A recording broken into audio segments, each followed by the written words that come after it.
आइए माँ वैष्णो देवी के बारे में जानें। आज हम माँ वैष्णो देवी की कथा जानेंगे। माँ वैष्णो देवी की कथा और इतिहास, उनके जन्म और शक्ति का अवतार। देवी का जन्म त्रेता युग में था। रत्नावली त्रिकुटा नाम से हुआ था। वे भगवान विष्णु की परम भक्त थी। उन्होंने कठिन तप किया और प्रभु से वर पाया कि वे काली, लक्ष्मी और सरस्वती तीन शक्तियों का संयुक्त रूप बनेगी। इस कारण उन्हें वैष्णवी कहा गया। उनका उद्देश्य था संसार से अधर्म का नाश, भक्तों की रक्षा, अधर्म की स्थापना। अब भैरवनाथ और माता वैष्णो देवी की कथा सुने। भैरवनाथ और माता वैष्णो देवी की कथा इस प्रकार है। ऋषि गोरखनाथ और उनके शिष्य भैरवनाथ ने माता की शक्तियों की चर्चा सुनी। भैरवनाथ के मन में माता की परीक्षा लेने का विचार आया। माता वैष्णो देवी उस समय एक साध्वी के रूप में तप कर रही थी। माँ का भैरवनाथ का पीछा करना। भैरवनाथ ने माता को पहचानने के बाद उनका लगातार पीछा किया। माता ने भैरवनाथ को कहा, मैं ब्रह्मचर्य व्रती हूँ, मेरा पीछा न करें। परंतु अहंकारी भैरवनाथ नहीं माना। माता का त्रिकुट पर्वत की ओर जाना। जब भैरव उन्हें सताने लगा तो देवी त्रिकुट पर्वत के मार्ग में कई स्थानों से गुजरे। यही सभी पवित्र स्थानों की कथा शुरू होती है। आप बाणगंगा की कथा भी सुने। जब माता जंगल और पहाड़ से गुजर रहे थे तब लंगूर पीर नामक भक्त उनके साथ था। मार्ग में उसे प्यास लगी। माता ने अपने बाण से धरती पर प्रहार किया, वहीं से जल धारा फूट पड़ी। इसी को बाणगंगा कहते हैं। यही माता ने स्नान भी किया था। भक्त आज भी यहाँ स्नान कर यात्रा शुरू करते हैं।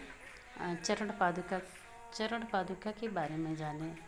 माता बाणगंगा से ऊपर एक चट्टान पर माता के पावन चरणों के निशान पड़े।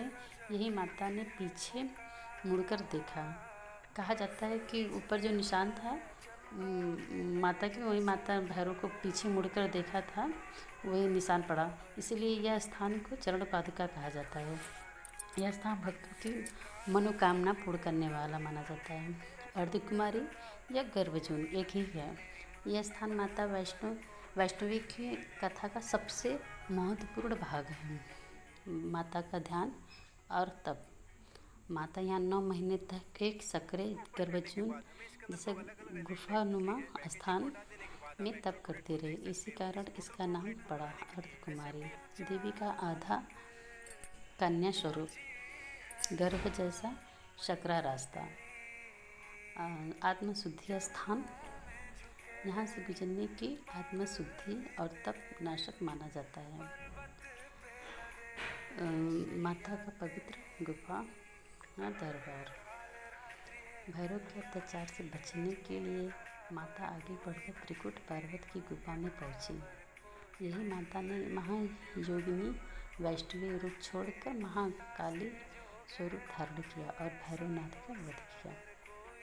पिंडी स्वरूप भैरव का वध करने के बाद माता ने अपने तीनों शक्ति रूपों महाकाली, माँ लक्ष्मी और माँ सरस्वती पिंडी के रूप में स्थापित हुई। स्थापित या यूँ ही कहो कि प्रकट हो गई। पिंडियों के रूप में प्रकट भी कह सकते हैं आप। यह आज की वैष्णो देवी की पवित्र गुफा है। भैरवनाथ का मोक्ष। अब जानिए भैरवनाथ को मोक्ष कैसे मिला। भैरवनाथ का सिर गिरकर दूर एक भैरव घाटी में पहुंचा। मरते समय उसने माता से क्षमा मांगी। माता ने भैरव को वर दिया। माता बोली, भैरव तेरी यात्रा मेरे दर्शन के बिना पूर्ण नहीं होगी। जो भक्त मुझे देखने आएगा वह तेरे मंदिर के दर्शन अवश्य करेगा। इसीलिए वैष्णो देवी की यात्रा में भैरव बाबा के दर्शन अनिवार्य माने जाते हैं। अब इस कहानी का सार क्या है? इस कहानी में सार क्या है, आइए देखें। माता वैष्णो देवी शक्ति के संयुक्त अवतार हैं। भैरव का पीछा करने से यात्रा स्थल बनी। बाणगंगा पर जल उत्पन्न हुआ। चरण पादुका पर माता के चरण पड़े थे। अर्धकुमारी में माता ने 9 महीने तप किया था। गुफा में 3 पिंडी रूप प्रकट हुए।